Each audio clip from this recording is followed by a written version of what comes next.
कौन सा सैंपल लेते हैं? ओनली यूरिन और ब्लड? ओनली यूरिन और ब्लड या बोथ? यूरिन भी ले सकते हैं, ब्लड भी ले सकते हैं और दोनों भी ले सकते हैं, ठीक है।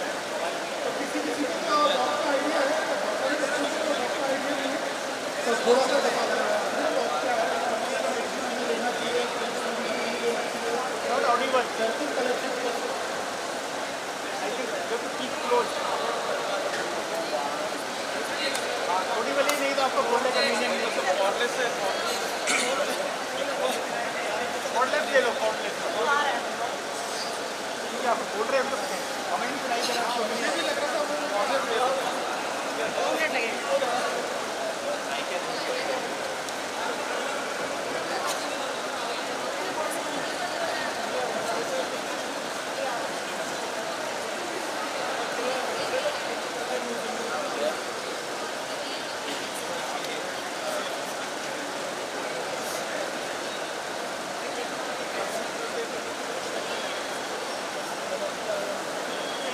टीवी ना बंद हो जाए।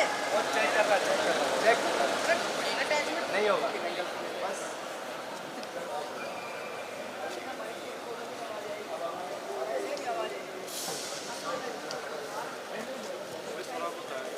हेलो,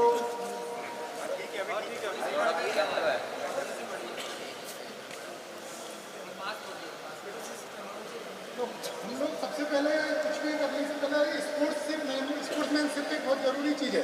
तो what is the sportsmanship? What is the quality of sportsmanship? There are so many quality. Number 1 is honesty.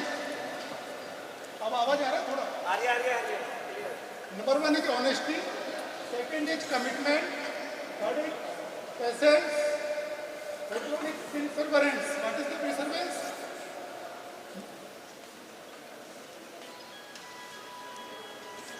Consistency. ऐसा नहीं है कोई इवेंट में आपने एक बार पार्टिसिपेट किया और उसमें सक्सेस नहीं हुए और आपने विड्रॉल कर लिया, ऐसे नहीं। कंसिस्टेंसी बहुत जरूरी है। Next one is रिसेलेंस, efforts, community growth, most important health, service, positivity, friendship, self control, empathy. What is the difference between empathy and sympathy? Both are same or different? Empathy और sympathy same or different? कोई बताएगा same है? Sportsmanship में आपको empathy रखना है, sympathy रखना है? स्पोर्ट्समैनशिप में आपको ऑलवेज एम्पैथी रखना है। किसी भी कंपटीशन में दो एथलीट रन कर रहे हैं, एक तो ऑन द ट्रैक कोई चोट लग गई, तो आप क्या करेंगे? दूसरा वाला क्या करना चाहिए? मुझे अच्छा लगा वहाँ कोई बताएगा? उसको छोड़ के चले जाना है या रुकना है उसके लिए?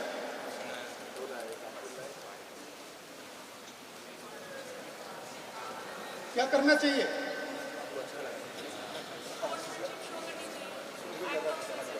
यस, एक्ट ऑफ सर्विस में एम्पैथी शो करना है कि आज उसके साथ हुआ है, कल मेरे साथ भी हो सकता है, तो आपको उसको अपने साथ लेके चलना है, ठीक है। तो एम्पैथी शो करना है, ना कि सिंपैथी कि टेक केयर आप रन कर गए, ऐसा नहीं, ठीक है। Next one is inclusion, equity, respect, fairness.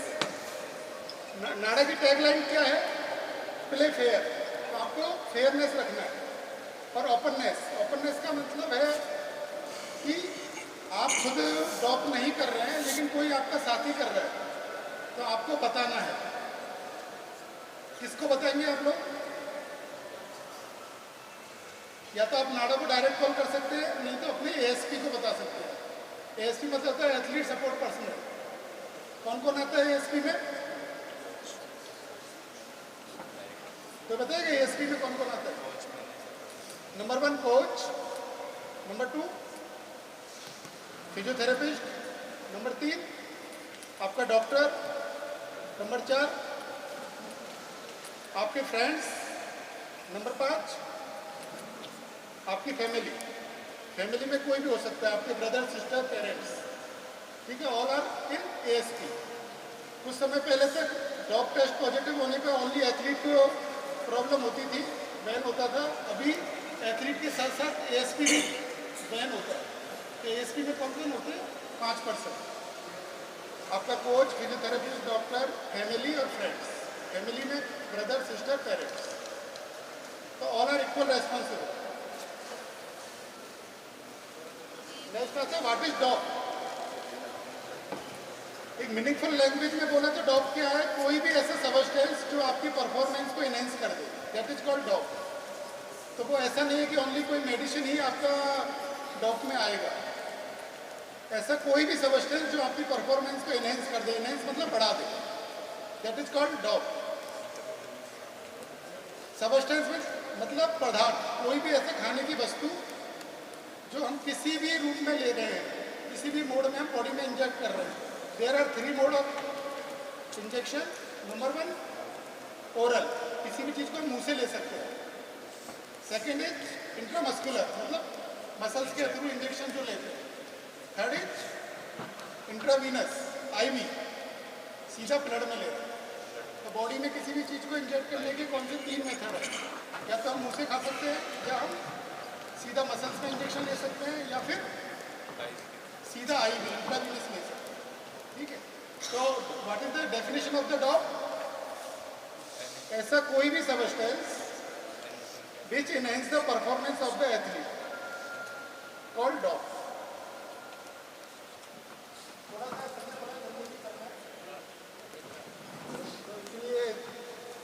एक 2 स्लाइड स्किप करेंगे बीच में। तो सेकंड स्लाइड शो कर रही है कि challenging movement in the sports. आपके साथ क्या क्या प्रॉब्लम्स आपको आ सकती है, क्या क्या प्रॉब्लम्स आप फेस करते हो। प्रेशर फ्रॉम अदर्स, आपको परफॉर्मेंस का हमेशा प्रेशर रहता है। किस किस से प्रेशर मिल सकता है परफॉर्मेंस का? आपको अपनी फैमिली से मिल सकता है प्रेशर, आपको अपने पार्टनर से मिल सकता है, आपके अपने कुलीग से मिल सकता है। School training, school life. कई बार क्या होता है कि अब आप जब ट्रेनिंग के लिए आए तो आपकी स्कूल लाइफ भी कॉम्प्रोमाइज़ हो रही है, तो वो भी आपके ऊपर एक प्रेशर होता है कि बोर्ड का एग्जाम है या फिर कोई आज कंपटीशन है, तो आप कुछ चीज़ों से भी आपको कॉपअप करना है। प्रेशर फ्रॉम परफॉर्म, अच्छा परफॉर्म करने की भी एक प्रेशर होता है नहीं होता? बोरियत तो नहीं हो रही? इंजरी होने का भी आपको धोखा, एक टेंशन रहती है।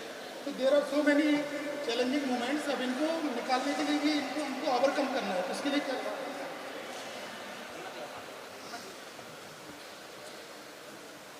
मेंटल एंड फिजिकल हेल्थ को सपोर्ट करने के लिए क्या क्या कर सकते हैं हम? जैसे कि आजकल बहुत चल रहा है योगा, तो योगा प्लस ब्रीथिंग एक्सरसाइज। तो प्रैक्टिस के साथ साथ आपको योगा प्लस ब्रीथिंग एक्सरसाइज करनी ही करनी है। Next one is write down the pros and cons. What is the pros and cons? एक प्लेन पेपर लेना है, उसमें आपकी अच्छाइयाँ भी लिखनी है और आपकी बुराइयाँ भी लिखनी है। हो सकता है स्टार्टिंग में आपने लिखना शुरू किया हो तब अच्छाइयाँ कम हो, बुराइयाँ ज़्यादा हो, लेकिन जैसे आप इसको प्रैक्टिस में करेंगे तो बुराइयों वाला जो पेज है, कॉन्स वाला जो पेज है, वो धीरे धीरे ब्लैंक होना शुरू हो जाएगा, और जो अच्छा वाला पेज है वो आपकी अच्छाइयाँ अपने आप में बढ़ने लग जाएंगी। तो उससे क्या होगा? आपका कॉन्फिडेंस बिल्डअप होगा। ठीक है, तो ये कॉमन प्रैक्टिस में लाना है। नेक्स्ट वन है स्मार्ट टेम्पलेट। ये स्मार्ट स्पेसिफिक होना है, मिजरेबल होना है, आपको अचीवेबल होना है, रियलिस्टिक होना है, और कोई भी काम टाइमली करना है। तो स्मार्ट वर्ड एक याद रखना है, S for specific, M for measurable, achievable, realistic है, टाइमली करना।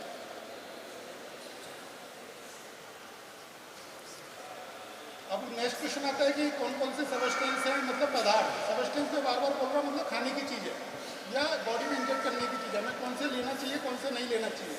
तो नाडा एंड बाडा ने एक प्रोविडेंट लिस्ट बनाया होता है, वो एवरी ईयर जनवरी में इस्टेब्लिश होता है, वो टोटल 100 पेज का होता है। तो उसको यहाँ डिस्कस करना बड़ा मुश्किल है, तो आप नाडा की साइड पर जाके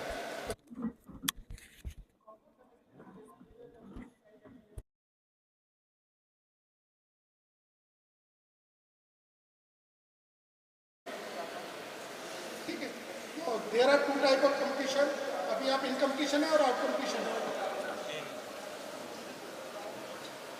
इन और out? In. There are 2 type of completion, in completion और आउट कंप्लीशन। तो जितने भी सबस्टेंस होते हैं वो नाड़ा के द्वारा क्लासिफाइड किए हुए हैं। कोई सबस्टेंस ओनली आउट कंप्लीशन में बैन है, कोई सबस्टेंस इन कंप्लीशन में बैन है, और कुछ ऐसे हैं जो दोनों में बैन है। तो वो आपको कैसे पता लगेगा?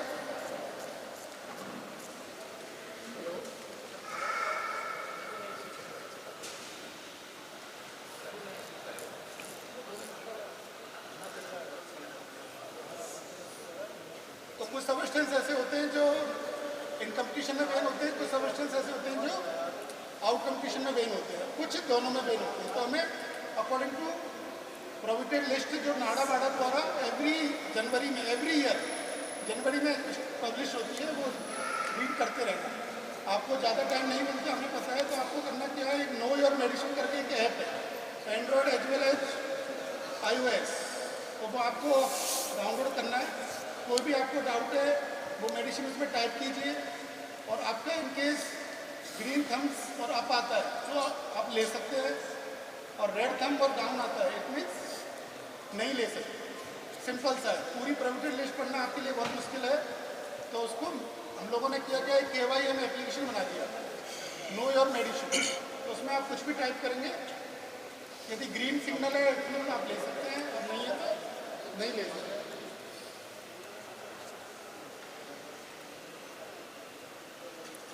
दूसरा सबसे बड़ी इंपॉर्टेंट चीज़ है कि एथलीट्स कई बार सोचते हैं कि ठीक है हमने कंपटीशन में लिया, कोई भी ऐसा सबस्टेंस जो आपकी परफॉर्मेंस को एनहेंस कर रहा है,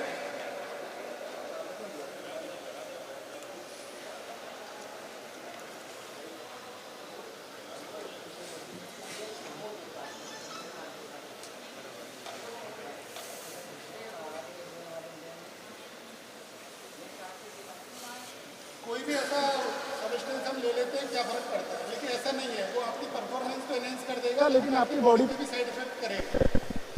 क्या क्या साइड इफेक्ट कर सकता है? एनाबॉलिक एजेंट एंड टेस्टोस्टेरोन यदि आप लेते हैं तो क्या क्या साइड इफेक्ट हो सकता है? एक्ने होगा, मेल पैटर्न डेवलप होगा, लिवर डैमेज हो सकता है, पॉवर्टी आपकी डिस्टर्ब हो सकती है, हाइपरटेंशन हो सकता है, हार्ट अटैक हो सकते हैं, थायराइड प्रॉब्लम्स हो सकती है, लॉस ऑफ विजन भी हो सकता है। Next is insomnia, anxiety, physical mental problem. आपने लिया, परफॉर्मेंस एनहेंस हो गया। समटाइम्स क्या होता है कि लोग वेट लॉस करने के लिए, वेट कैटेगरी को मैच करने के लिए डायूरेटिक्स लेते हैं। डायूरेटिक्स का काम क्या होता है, बॉडी से एक्सेसिव यूरिन पानी को निकालना, एक्सेसिव वाटर को निकालना। कैसे निकलेगा? By the form of urine और स्वेट। तो वो भी आपको ज़्यादा नहीं लेना है। इनकेस आपने बहुत ज़्यादा डायूरेटिक्स लिया, कई बार आपको ASP प्रिस्क्राइब कर सकते हैं, ले लो आपका वेट कम हो जाएगा, तो आपको नहीं लेना। उससे क्या होता है, यदि इनकेस आपने एक्सेसिव में डायूरेटिक्स ले लिया तो क्या होगा, आपका वेट लॉस होगा। वेट लॉस से क्या हो सकता है, डिहाइड्रेशन होगा, मसल्स क्रैम्प होगा, डिजीनेस हो सकती है, ब्लड प्रेशर एकदम हाइपो में जाएगा, बहुत कम हो सकता है, तो वो आपके लिए लाइफ थ्रेटनिंग हो सकता है। ठीक है। और कई जो लोग होते हैं शूटिंग्स प्लस आर्चरी वाले, बीटा ब्लॉकर्स भी लेते हैं। बीटा ब्लॉकर्स का काम क्या होता है, आपकी लो करना। जब आपकी हार्ट रेट नॉर्मल होगी तो आपको एंजाइटी नहीं होगी, तो आप टारगेट अच्छे से करेंगे। तो वो बीटा ब्लॉकर्स लेना भी किस में आता है, डॉप टेस्ट में आता है। इनकेस किसी स्पेसिफिक गेम में, फॉर एग्जाम्पल शूटिंग, आर्चरी, इनमें यदि किसी एथलीट ने बीटा ब्लॉकर से लिया है तो वो भी किस में आएगा, डॉप में आएगा, क्योंकि वो भी प्ले फेयर नहीं है, किसी दूसरे बंदे के साथ प्ले फेयर नहीं है। बीटा ब्लॉकर्स क्या करता है, आपके हार्ट रेट को डाउन करता है, जिससे आपको एंजाइटी कम होती है, तो वो भी आपको नहीं लेना है। नेक्स्ट क्वेश्चन आता है कि बाय द वे किसी ने गलती से कोई ऐसा, थैंक यू। नेक्स्ट क्वेश्चन कि बाय द वे किसी ने गलती से, आ रहा है आवाज, आ रहा है नहीं आ रहा। नेक्स्ट क्वेश्चन आता है कि बाय द वे किसी ने गलती से कोई ऐसा ले लिया तो क्या करना है। कई बार होता है ना, अनइंटेंशनली किसी ने ले लिया, गलती से चला गया, तो एक पर्टिकुलर टाइम होता है वॉश आउट पीरियड। आपको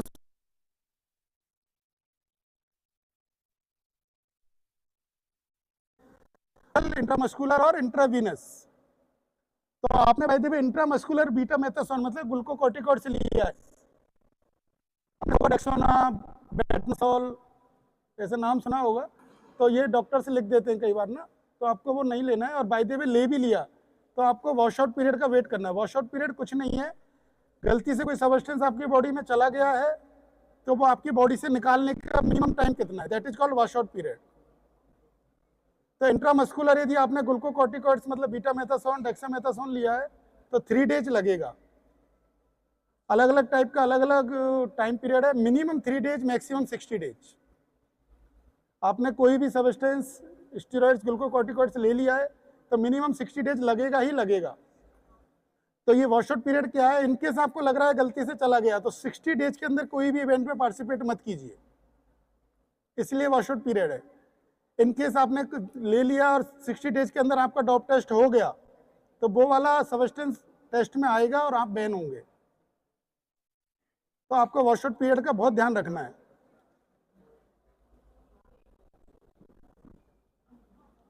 नेक्स्ट है कि यूरिन टेस्ट, जैसे कि आज भी आप लोगों के डॉप टेस्ट होंगे, तो यूरिन डॉप टेस्ट करने के लिए हम 2 ही सब्सटेंस लेते हैं, नंबर 1 यूरिन और ब्लड, या दोनों,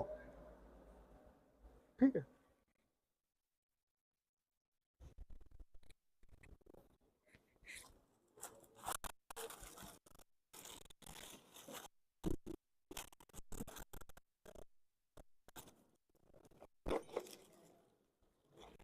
यूरिन वेसल्स इस तरह का होता है, देखा है? तो इस तरह का यूरिन वेसल्स होता है। ये आपको ऐसा नहीं है कि यूरिन वेसल्स दे दिया, आपको हमेशा चॉइस दी जाएंगी, 3 में से एक ही चूज करना है। आप आज में ट्रेनिंग देके जा रहे हैं, आपको आज प्रैक्टिस भी करना है। आपको कोई भी डीसीओ बोल रहा है कि एक ही बोतल है तो आपको टेस्ट नहीं करना, आप बोलना मुझे 3 में से एक लेना है, हमेशा चॉइस ऑफ 1, 3। अब ऐसा क्यों है चॉइस ऑफ 3 में से लेना है? इनकेस क्या होता है कि एक हमने आपको दिया और आपका टेस्ट लैब में गया, वो पॉजिटिव आ गया, आप लोग क्लेम करते हैं कि बोतल था, तो हम आपको चॉइस देते हैं, क्योंकि नाडा का टैग लाइन है प्ले फेयर, तो वो आपके लिए भी फेयर है तो हमारे लिए भी फेयर है। तो आपको करना क्या है कि 3 में से एक चॉइस लेना है। अब 3 में से एक लेने के बाद भी चेक करना है कि ये इंटैक्ट है कि नहीं। इंटैक्ट का मतलब कहीं से कटा फटार तो नहीं है, ओपन तो नहीं है। इनकेस यदि ओपन है, खुला हुआ है, तो आपको डीसीओ मतलब डॉप कंट्रोल ऑफिसर जो आपका डॉप टेस्ट परफॉर्म कर रहा है उसको बोलना है कि मुझे दूसरी बोतल प्रोवाइड की जाए, ठीक है। ऐसा इसलिए कि आपका हमारी गलती से पॉजिटिव ना आए। कई बार होता है कि एथलीट का यूरिन नॉर्मल है लेकिन हो सकता है हमारी गलती से पॉजिटिव आ जाए, तो वो आपको खुद को ध्यान रखना है। इनकेस पॉजिटिव आ गया तो डीसीओ रेस्पॉन्सिबल नहीं होगा, वो आप खुद रेस्पॉन्सिबल होंगे। यदि आपने एक बार टेस्ट परफॉर्म कर दिया तो आपका कोई नहीं सुनेगा कि उस समय बोतल खुली थी, बंद थी, मुझे चॉइस दी नहीं गई थी, ऐसा नहीं है। तो आपको उसी समय चेक करना है। तो मिनिमम यूरिन इसमें कितना होता है मिनिमम? हाँ, मिनिमम 90 चाहिए।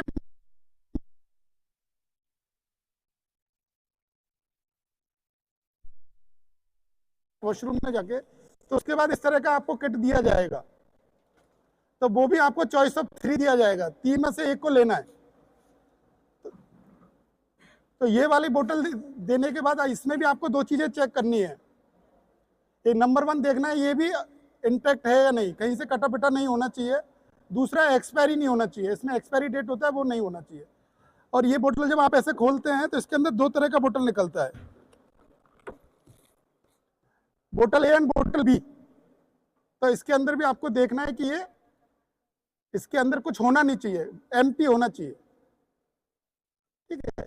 तो डिवाइडेशन ऑफ द यूरिन, आपने 90 ml यूरिन लिया, इसको इसमें बोतल ए और बोतल बी में डिवाइड करना है। कैसे कैसे करेंगे? एजम्पशन किया आपने 90 ml किया, तो नंबर 1 बोतल ए में हम 60 ml लेंगे, बोतल में 30 ml डाल करेंगे। इसके बाद आपको ब्लू बोतल में ब्लू कैप लगाना है, रेड बोतल में रेड कैप लगाना है। इस आपने गलत लगा दिया वो भी कंप्लाइंस माना जाएगा।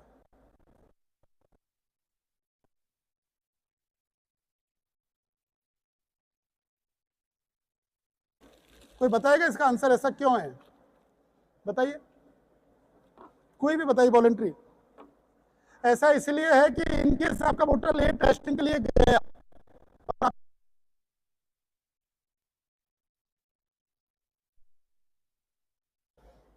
उस केस में क्या करेंगे, उसी टाइप का 7 हमारे पास वोटर बी में प्रिजर्व है फ्रिज में, तो हम इनकेस वोटर बी में पॉजिटिव आता है तो आपको फिर चांस कम है। इसलिए ऑन द टाइम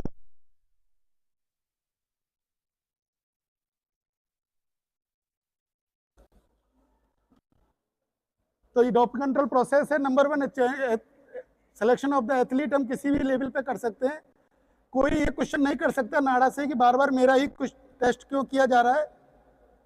नाडा कभी भी कहीं भी किसी का कितनी बार भी टेस्ट कर सकता है। जनरली एथलीट बोलता है बार बार मेरा ही क्यों लिया जा रहा है, बार बार मेरा ही क्यों लिया जा रहा है, ऐसा नहीं है। नाडा कभी भी कहीं भी किसी का कितनी बार भी टेस्ट कर सकता है।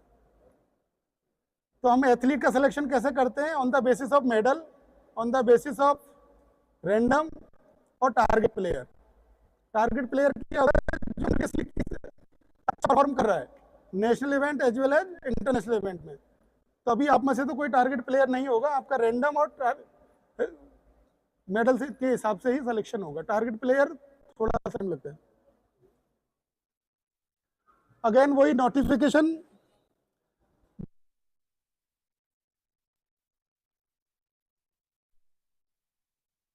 और उसकी आइडेंटिटी चेक करनी है, तो वो ऑलरेडी मैं बता चुका हूँ। नोटिफिकेशन होगा, देन डॉप कंट्रोल स्टेशन होता है। डॉप कंट्रोल स्टेशन आपका यहाँ लिख रहा हुआ है।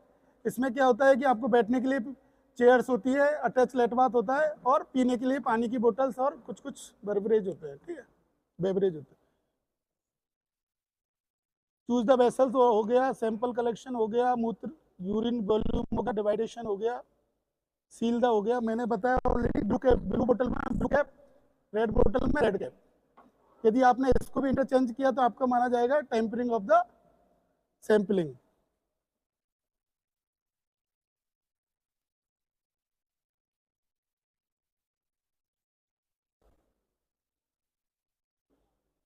ये बहुत इंपॉर्टेंट स्लाइड है जिसके लिए हम आए हुए हैं। बाकी ठीक है, आप जैसे जैसे प्रैक्टिस कर रहे हैं,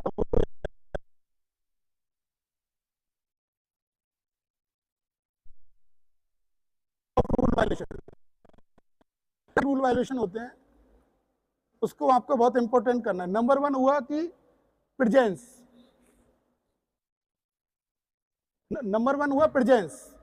आपका डॉप टेस्ट हुआ और आपका डॉप टेस्ट में पॉजिटिव आ गया, that is called presence. Second हुआ trying to use the bench, मतलब आपने लिया नहीं है, आपका टेस्ट नहीं हुआ, लेकिन आप ले रहे हो। समझ में आया, दोनों में डिफरेंस है। नंबर 1 आपका टेस्ट हुआ और आपका रिजल्ट पॉजिटिव आ गया, तो एडीआरबी 1 हो गया। एडीआरबी 2 क्या होगा, आपका डॉप टेस्ट हुआ नहीं है लेकिन आप ले रहे हो, तो वो भी एडीआरबी में आएगा। नंबर 3 इवेजन, मतलब किसी चीज को छुपाना। जब डॉप टेस्ट आप करते हैं तो आपसे डॉप टेस्ट अधिकारी होता है, डॉप कंट्रोल ऑफिसर, वो आपसे पूछेगा कि आप कौन कौन सी मेडिसिन ले रहे हैं। तो जो जो मेडिसिन आप ले रहे हैं आपको ऑनेस्टी, जैसे कि स्पोर्ट्समैनशिप में आपको बताना है। आपने जो जो मेडिसिन आपने बताया वो आपने राइट डाउन करा दिया और वो ही टेस्ट में आया, तो आप सेफ हैं। इनकेस आपने मेडिसिन बताया नहीं और वो टेस्ट में आ गया, तो वो किस में माना जाएगा, एडीआरबी में, एंटी ड्रग रूल वायलेशन।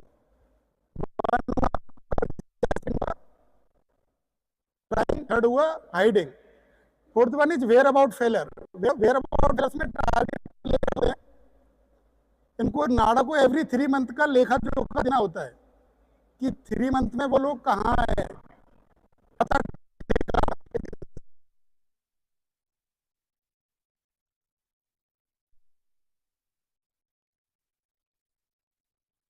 आपने वो ऑडिट किया है और आप उस समय नहीं मिले, तो वो भी किसमें माना जाता है, वेयर अबाउट फेलर में माना जाता है, एडीआरबी में माना जाता है। Next one is tampering. आपको डॉक्टर पॉजिटिव के लिए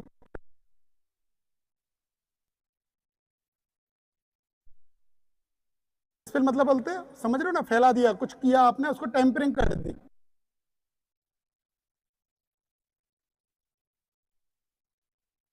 गलत जगह साइन कर दिया तो वो भी क्या माना जाएगा, टेम्परिंग माना जाएगा, तो वो भी नहीं करना। नेक्स्ट वन है पोजेशन, ना आप खा रहे हो, ना आप ले रहे हो, ना आपका वेयरआउट फेलर है, कुछ भी नहीं है, लेकिन आपके हॉस्टल में मिल गया, आप समझ रहे हो, इसीलिए आपका क्लास लिया जा रहा है कि ऐसा नहीं है अरे यार उस दोस्त का था वो मेरे कमरे में रख गया, दोस्त का कुछ नहीं होगा, आपके कमरे में नहीं मिलना चाहिए, इसीलिए सब बीच बीच में चेक करते हैं ना आपके रूम से, वो इसीलिए करते हैं, ठीक है। नेक्स्ट वन है जी ट्रैफिकिंग मतलब तस्करी, ना आप ले रहे हो, ना खा रहे हो, ना आपने वेयर अबाउट फेलर है, ना आपके रूम में मिला, लेकिन आप एक बैग से दूसरे बैग में आप तस्करी कर रहे हो, तो वो भी नहीं करना। वो भी एडीआरबी में आपका बिना डॉप टेस्ट पॉजिटिव आए ही डॉप टेस्ट पॉजिटिव माना जाएगा, आप समझ रहे हो, इन चीजों से आपको स्पेशली बचना है। नेक्स्ट वन है किसी को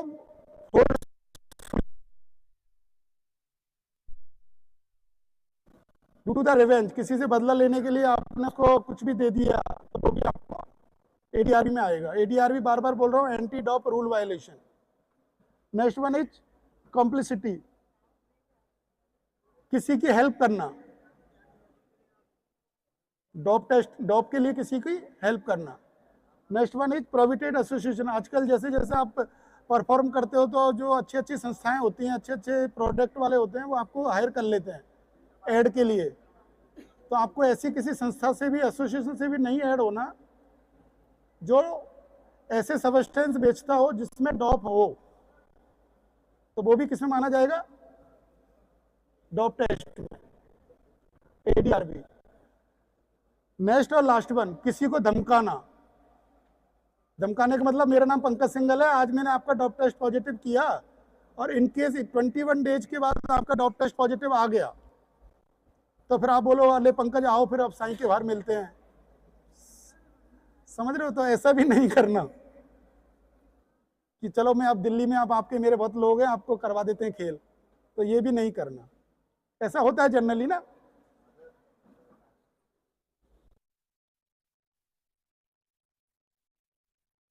नेक्स्ट है कि यदि आपने ये एडीआरबी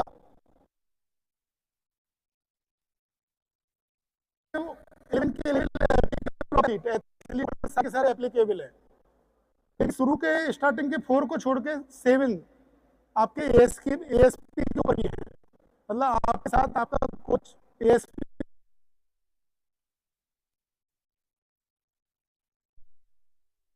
भी तस्करी कर रहा है तो वो भी आपके साथ आएगा।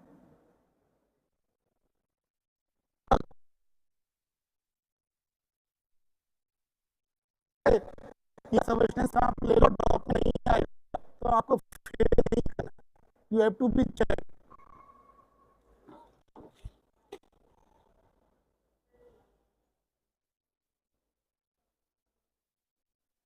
नेक्स्ट आता है टीयू, थेरेपेटिक यूज एग्जामिनेशन, बीमार तो पड़ ही सकता है, तो एक्सीडेंट हो सकता है, कोई इंजरी हो सकती है,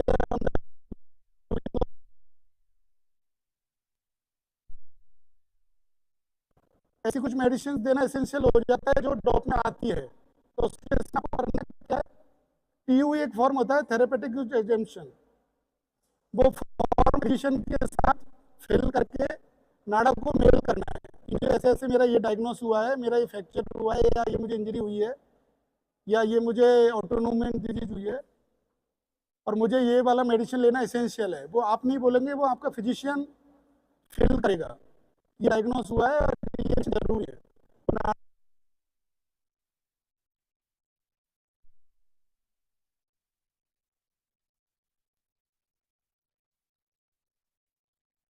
ऐसा आता है तो आपके ऊपर कोई एक्शन नहीं होगा, तो इनकेस आपको कोई मेजर इंजरी होती है तो टीयू फॉर्म फिल करना बहुत जरूरी है।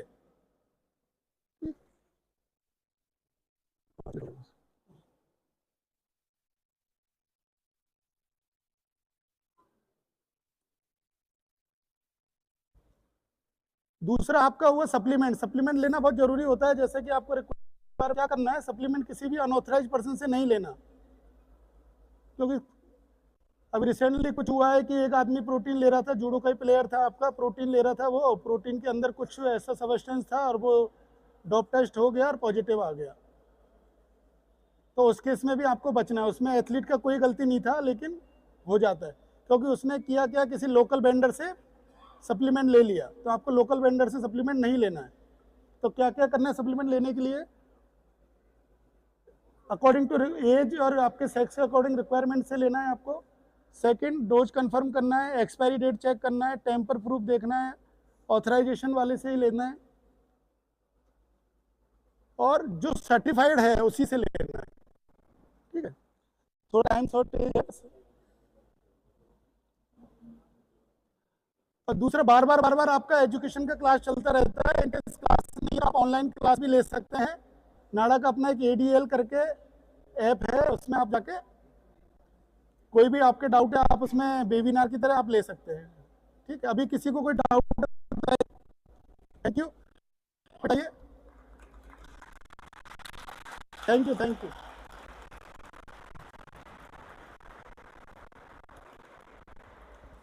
अभी डॉग को लेके कोई डाउट हो तो बताइए प्लीज। कोई डाउट नहीं है? चलो कुछ दे दो। हाँ हाँ, चलो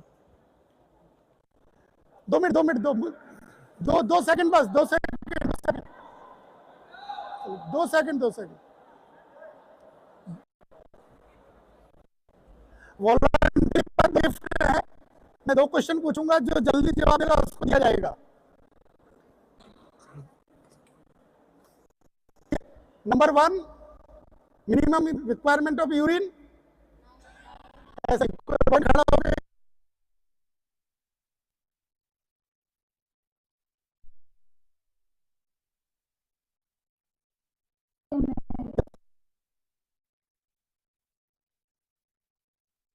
कौन कौन सी बोतल का टाइप क्या है?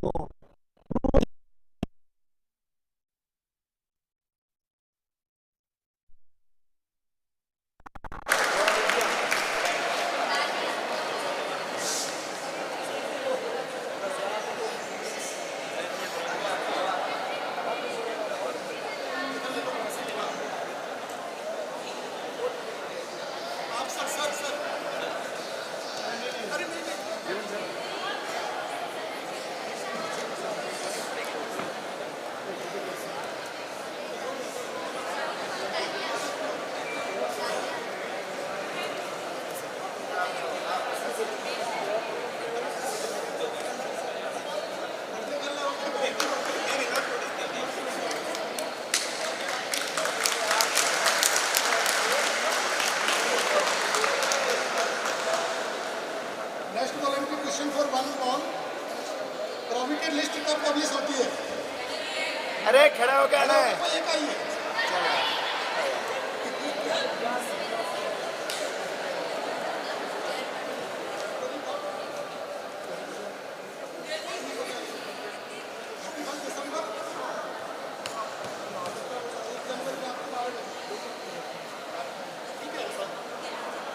जनवरी